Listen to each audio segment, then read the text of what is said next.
From Washington, the McLaughlin Group, the American original.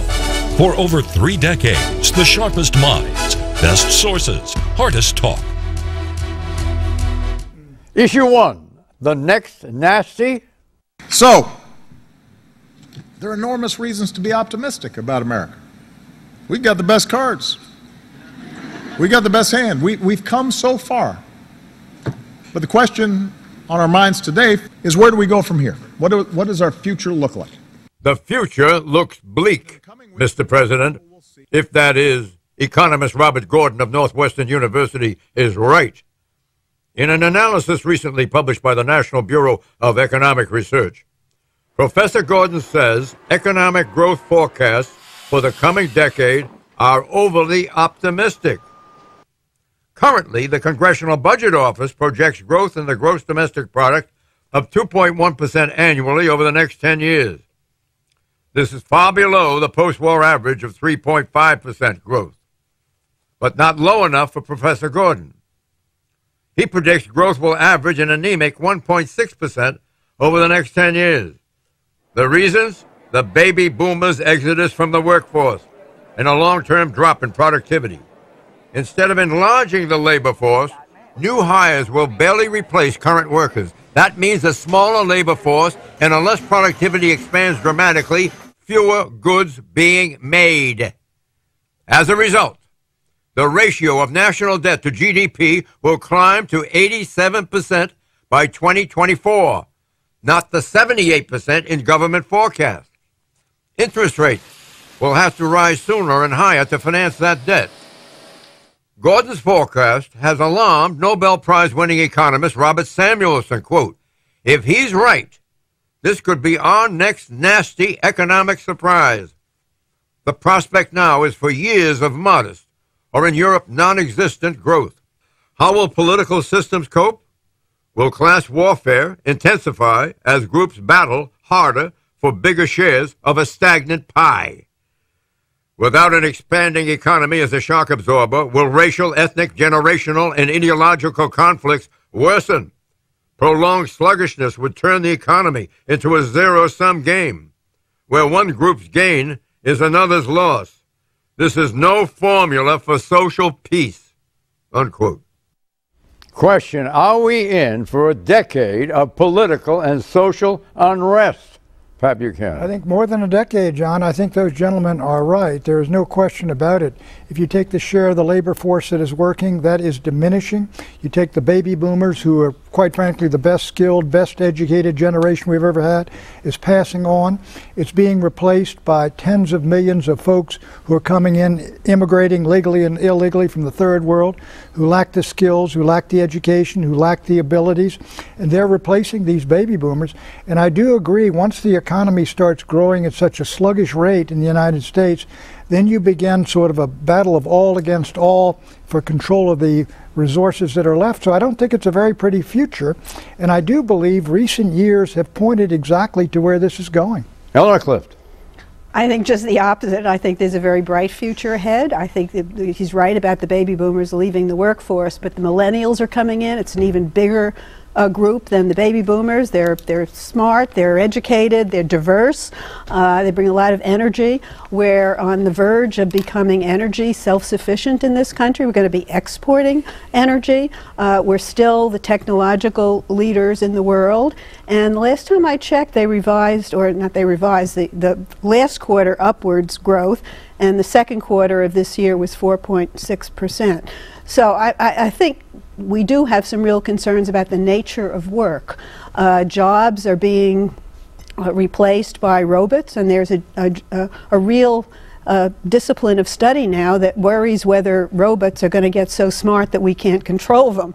So there aren't enough jobs to go around. I think work has to be rethought, but I think there's a lot of energy and creativity, and the U.S. remains the the safe harbor for people's money. The dollar is the indispensable currency. That robot's remark is quite interesting. What if I could get 4 robots to do this show with me? We could get one robot. Get a host. A robot is a host. Right. If you had 4 robots doing the show, your phrase that is interesting, that would not have to be the word you would use to describe your show. And there'd be liberal robots and conservative robots. How about that? Robots don't have experience. I think that liberal robot is moving right. What do you have to say? Yeah, well, robots don't have experience, so you've got to keep us on the show. But I think in terms of the big issues, as I see it, I think Eleanor is absolutely right in terms of there's a huge opportunity with energy, but I don't think we're taking nearly as much advantage of that as we should be. I think it can be done in an environmentally friendly way, but I think we have to get away from some of the scare tactics on fracking, for example. But the more important issue is the national debt, which continues to explode, which we haven't seen anywhere near the kind of reforms that we need to see, both to the tax system, but also to social welfare in terms of Social Security and Medicare, making sure that that's something for the poorest Americans and that is efficient so that my generation has access to it. In terms of social tensions, though, I think unless we address those issues, unless we come to grips with those big things that are going to be into the future, I mean, again, you look at the CBO talking about 2018, the deficit goes up again, then there are real issues. But part of the reason I think there's this expectation of tensions at the moment is partly because of social media and the internet, that there's so much a broadcast and it galvanizes popular movements in a way that we haven't seen before. But there's optimism as well. We hold the opportunity in our hands, I would say. Well, optimism is built on upward mobility. Right. That's right. What happens when the economy is squeezed the way we're describing here? Yeah, that's the issue. You have to have happening. opportunity culture. It's happening as we sit, and it's quite dramatic, and it's going to continue.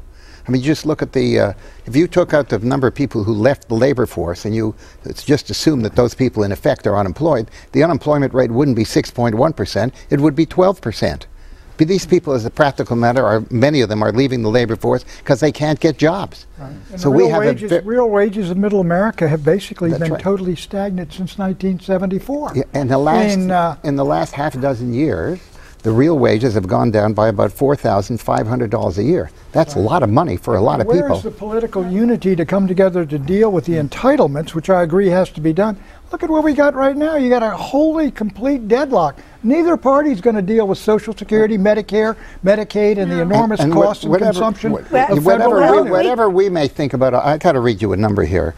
There was a poll that was just taken a couple of months ago. 78% said they had no confidence whatever that Washington could ride to their rescue and improve their economic condition. Well, we've got a presidential race coming up, and these issues of inequality are going to be engaged, and I think the country is agitating. You have ballot measures to raise the minimum wage in a number of states. I mean, people are beginning to come to the realization that they've got to step up to the ballot box to force Washington to act. Take a look at the disrespect in which the Congress of the United States, the elected body, is held.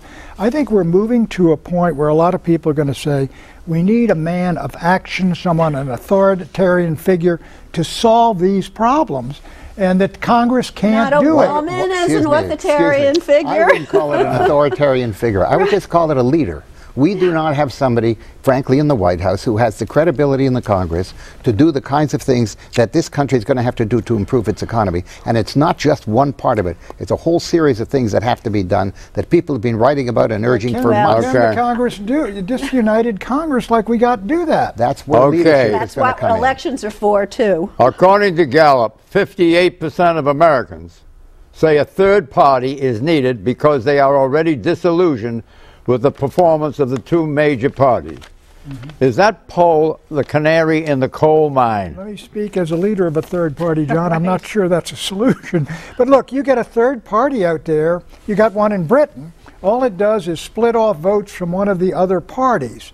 I mean, but this again reaches toward this idea almost of some kind of coalition government, different than the system. Our system is breaking down. But all right, hold on. Let me give you this stat. How many Americans believe the two-party system is responsive to their needs? According to Gallup, September 4 to 7, 2014, governance poll, Only 35%, that's about a third, say the two parties were adequately representing the public. That is the lowest percentage since 2008. What do you think of that? Yeah, I think there's an absolute lack of trust among the American population, both on left and right. I think partly you see that the rise of Chris Christie on the Republican side and Hillary Clinton as more aggressive politicians, taking advantage of that people have an appetite for change. But there is real sense of disenfranchisement and disconnection from politics. And the only way it gets resolved, I think, is by Cox on both houses is how the voters feel right now. You can't go wrong. There'll be a choice, and they'll vote for one or the other. Ellen, you can't go wrong with that. A pox on both houses. That's right. Exit question. On balance, whose projections for the next 10 years are more believable? The rosy scenario of the Congressional Budget Office or the downbeat scenario of Professor Gordon?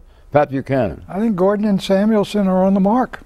I think the realistic assessment of the CBO and a look at where we are in the data compared to when this president took office, we're a heck of a lot better. He's brought this economy back.